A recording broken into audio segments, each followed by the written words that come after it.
For this video, let's try to illustrate the function, or specifically the logarithmic function for complex numbers. We know already the criteria for an exponential function of complex numbers. We might be using a certain concept for that later on. But here, we're going to express the logarithmic function for complex numbers. For complex numbers, we know generally it will be written as z, could be expressed as x plus iy. This could also be expressed in another form, you say using the modulus r, times you have here cosine theta plus I sine theta. This theta is the angle that is formed when we are going to plot x and y as components in our Argand diagram or the complex plane. Even this could be written as r cis theta, right?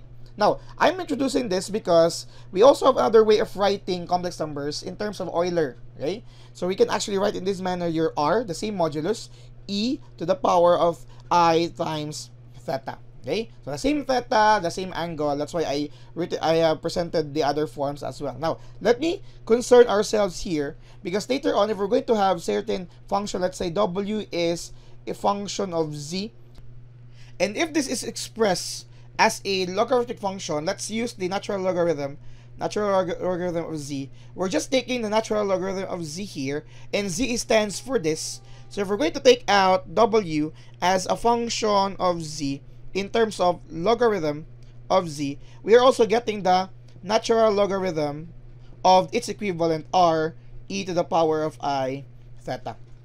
Take note of this, it's a product of r and the exponential function with exponent I theta. So we can actually use here the addition or the rule for multiplication.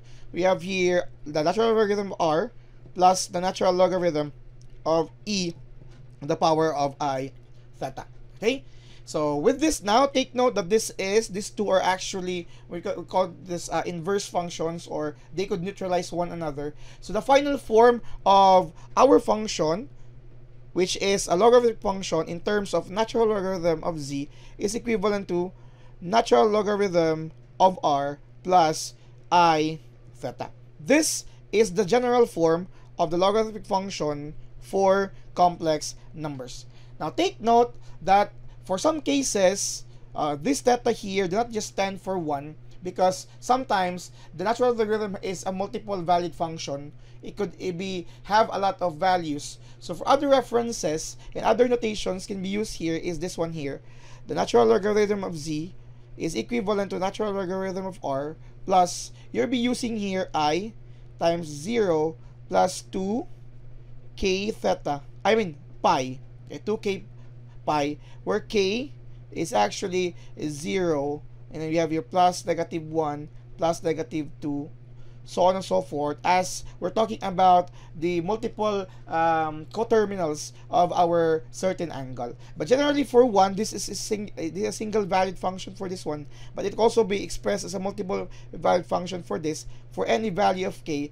Talking about it's the theta in a what they call unit circle. Of course, if we are not going to limit until 2 pi, we will have a lot of possibilities for our value for our theta. Okay, and that means again this is a multiple valid function for this instance.